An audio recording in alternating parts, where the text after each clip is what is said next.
अस्सलाम वालेकुम। सेहत के जानवर एक बार फिर खुशामदीद। मेरा नाम इधत मकसूद है। मैं एक न्यूट्रिशनिस्ट और पाकिस्तान की पहली फीमेल सप्लीमेंट एक्सपर्ट हूँ। सेहत और ग़िज़ाइयत के शोबे में कई सालों की मेहनत और तजर्बे के साथ मैं लोगों को उनके बीमारियों पर काबू पाने के लिए बाइख्तियार बनाना चाहती हूँ और मैं अपने इस चैनल के ज़रिए नई रिसर्च के मुताबिक सेहत और ग़िज़ाइयत के कई राज़ों से पर्दा उठाती हूँ।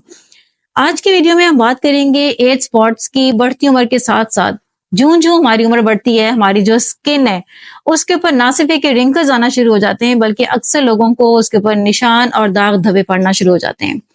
अक्सर लोग क्या करते हैं कि इसको वक्त का और उम्र का तकाजा समझ के खामोशी से बैठ जाते हैं, लेकिन आज की वीडियो में मैं आपको ये खुशखबरी सुनाने लगी हूँ कि मेरे पास एक ऐसा जबरदस्त सोल्यूशन है, टॉपिकली भी, इंटरनली भी। मैं आपको टॉपिकली एक ऐसा पेस्ट बताऊंगी जो कि 1 से 2 महीने के अंदर अंदर आपके एज स्पॉट्स को काफी हद तक मध्यम कर सकता है। और इसके साथ साथ मैं आपको एक ऐसे मिनरल के बारे में बताऊंगी जो कि आपके एज स्पॉट्स को ना सिर्फ एक कम कर सकता है, बल्कि इसके साथ साथ जो भी स्किन के ऊपर इन्फ्लेमेशन हैं, जो रिंकल्स हैं, ये उनको भी बहुत अच्छे से रिड्यूस करना जानता है। क्या आप जानते हैं कि जैसे जैसे हमारी उम्र बढ़ती है तो हमारी स्किन के अंदर कोलेजन जो है वो कम होना शुरू हो जाता है।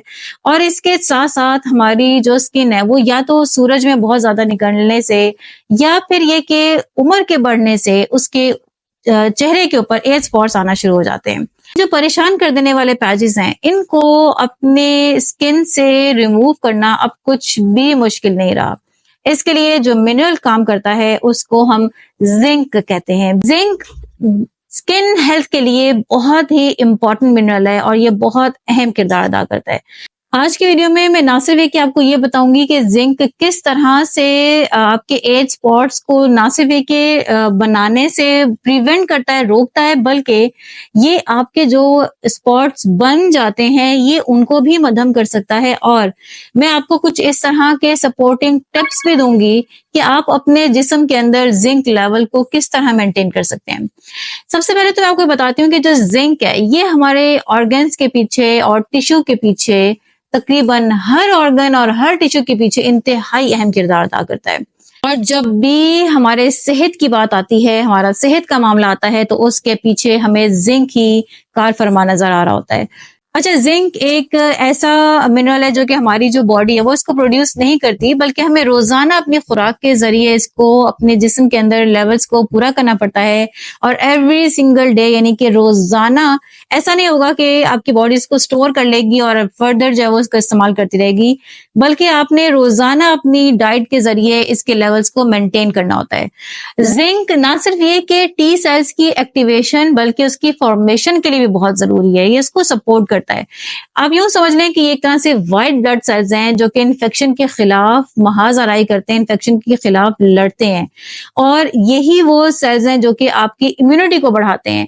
अगर जिंक की सपोर्ट ना हो तो हमारे जिस्म के अंदर इम्यूनिटी कमजोर होना शुरू हो जाती है। और जो हमारी इम्यूनिटी कमजोर होती है तो हमारी ना सिर्फ एक स्किन के ऊपर एज स्पॉट्स आने शुरू हो जाते हैं, बल्कि ओवरऑल हमारी पूरी हेल्थ इससे कहीं ना कहीं मुतासिर होना शुरू हो जाती है। ना सिर्फ ये कि जिंक जो है ये हमें ग्रोथ के लिए बहुत हमारे लिए जरूरी है, ये डेवलपमेंट के लिए बहुत जरूरी है, ये न्यूरोलॉजिकल फंक्शन के लिए बहुत जरूरी है। इसी तरह ये रिप्रोडक्शन का जो अमल होता है ये उसमें बहुत जरूरी है। बल्कि इसके अलावा ये बहुत ही इंपॉर्टेंट किस्म का हार्मोन इंसुलिन बनाने के लिए भी पीछे बैकअप पे मौजूद होना बहुत जरूरी है।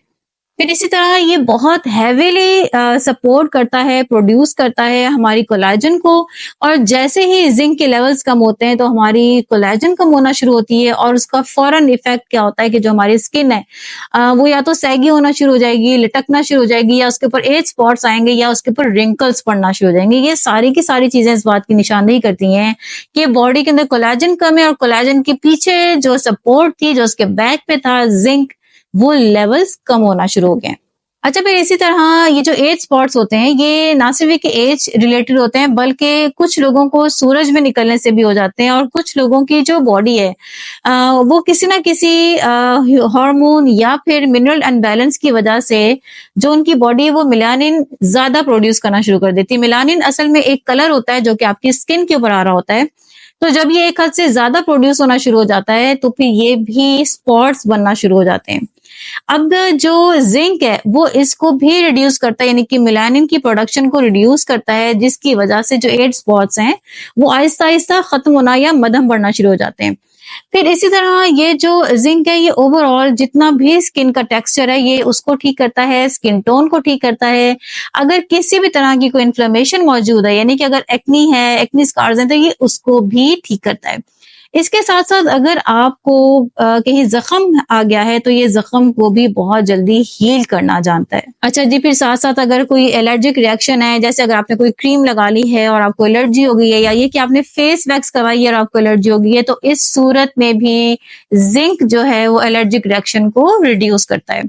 अब हम चलते हैं वीडियो के इस हिस्से की तरफ, जिसमें मैं आपको बताती हूँ एक ऐसा जबरदस्त किस्म का मास्क जो कि ना सिर्फ एक जिंक बेस्ड है, बल्कि इसके अंदर हम कोकोनट ऑयल शामिल करेंगे। और कोकोनट ऑयल सेकंड ऐसी चीज है जो कि हमारे फेस के ऊपर से जितने भी स्पॉट्स हैं उनको खत्म करना जानती है। ये बड़ा मैजिकल किस्म का पेस्ट है, इसलिए इसको आपने ध्यान से देखना है और आपको बताती हूँ कि आपने कौन सी चीजें कितने मिकदार में डालनी है।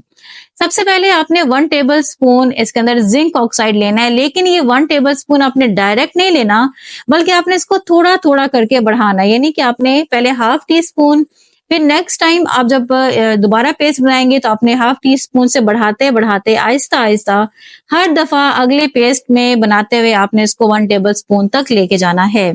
उसकी रीजन ये है कि ये जो पाउडर फॉर्म में जिंक ऑक्साइड होता है ये हमारी बॉडी के अंदर बहुत जल्दी एब्जॉर्ब होता है, और जब ये एब्जॉर्ब होता है तो ये फौरन ब्लड में घुल के अपना काम करना शुरू कर देता है।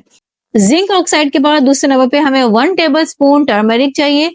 और टर्मरिक यानी कि हल्दी जो है ये एंटीऑक्सीडेंट होती है, और जितनी भी यूवी डैमेज हुई होती है, जितने भी आपको सूरज की शॉ की वजह से जो नुकसान हुआ होता है, ये उसके खिलाफ काम करती है।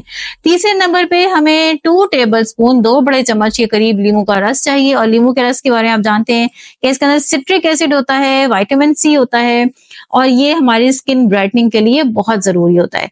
अच्छा जी, इसके बाद हम हनी का इस्तेमाल करेंगे। और हनी जो है वो आप देख लें कि ये पेस्ट बनाने के लिए जितनी भी हनी रिक्वायर्ड हो, आमतौर पे हाफ टेबल स्पून इनफ होती है, तो हाफ टेबल स्पून आपने हनी का इस्तेमाल करना है। हनी भी जो है वो एंटी माइक्रोबियल है, और ये भी स्किन की इन्फ्लेमेशन को ठीक करती है, खारिश वगैरह को ठीक करती है, और स्किन को टाइट करती है। इसके बाद आपने इसको मिक्स करना है, ये सारे जितनी भी चीजें इनको मिक्स करना है। मिक्स करने के बाद आपने इसको अपने फेस पे अप्लाई करना है, और वही 10 से 15 मिनट के लिए आपने इसको लगा के छोड़ देना है। उसके बाद आपने टैप वाटर के साथ अपने चेहरे को धो लेना है। आपने ये हफ्ते में 1 से 2 बार करना है, और आप देखेंगे कि कम से कम 30 डेज के बाद इसके जो अपीयरेंस है वो आहिस्ता आहिस्ता डल होना शुरू हो जाएगी। अच्छा, दूसरा ये कि मैं आपको ये बताती हूँ, आपने रात को सोने से पहले अपने फेस के ऊपर कैस्टर ऑयल और कोकोनट ऑयल, इनको हम वजन यानी कि 3 ड्रॉप्स आप उसके ले लें, और 3 ड्रॉप जो है वो आप कैस्टर ऑयल के ले लें। इनको आपने मिक्स करके अपने फेस के ऊपर अप्लाई करना है, और सुबह उठ के आपने अपने चेहरे को धोना है, क्योंकि कोकोनट और कैस्टर ऑयल के अंदर भी कुदरत ने बहुत जबरदस्त ताकत रखी है, जो कि आपके ना सिर्फ एज स्पॉट्स को ठीक करते हैं, बल्कि आपके टोटली स्किन टेक्सचर को बेहतर करते हैं, इन्फ्लेमेशन के खिलाफ लड़ते हैं। और ये भी बहुत ही जबरदस्त, ये ना सिर्फ एक एंटी ऑक्सीडेंट है, बल्कि जो भी आपके स्किन के ऊपर नेगेटिव इफेक्ट्स होते हैं ये उनको आहिस्ता आहिस्ता रिड्यूस करना जानते हैं। अच्छा, इसके साथ साथ मैं आपको बताती हूँ कि कुछ ऐसी हमारे फूड सोर्सेज हैं जो कि अगर आप सप्लीमेंट जिंक के नहीं लेना चाह रहे, तो कुछ ऐसे फूड सोर्सेज हैं जहां से हम जिंक की मिकदार को पूरा कर सकते हैं, क्योंकि हमारी एक दिन की जो रिक्वायरमेंट है जिंक की हमारी बॉडी को वो बहुत ही मामूली है, और आमतौर पे ये डाइटरी चेंजिंग करके पूरी की जा सकती है। जिन चीजों के अंदर जिंक बहुत अच्छी मिकदार में मौजूद होता है, इनमें ओवेस्टर्स शामिल हैं, नट्स हैं, सीड्स हैं, चिकन है, लिग्यूम्स हैं, योगर्ट है। और इसके साथ चूंकि मैं सप्लीमेंट एक्सपर्ट भी हूं, तो मैं आपको सप्लीमेंट्स बताऊंगी। एक तो वही आपने जिंक सप्लीमेंट जो यूज करना है, और साथ में मैग्नीशियम और CoQ10, ये 3 इस तरह के सप्लीमेंट्स हैं जो कि आपकी एजिंग के लिए भी बहुत जरूरी हैं, और आपके स्पॉट्स के लिए भी ये बहुत अहम किरदार अदा करते हैं। लेकिन सप्लीमेंट्स की तरफ आने से पहले जरूरी है कि आप अपनी डाइट के अंदर चेंजिंग कर लें, क्योंकि डाइट के थ्रू भी हम जिंक की रिक्वायरमेंट को पूरा कर सकते हैं। नई मालूमात के साथ अगली वीडियो में फिर से हाजिर होती हूँ। लाइक शेयर सब्सक्राइब करना मत भूलिएगा। Minnat Maqsood signing off. See you.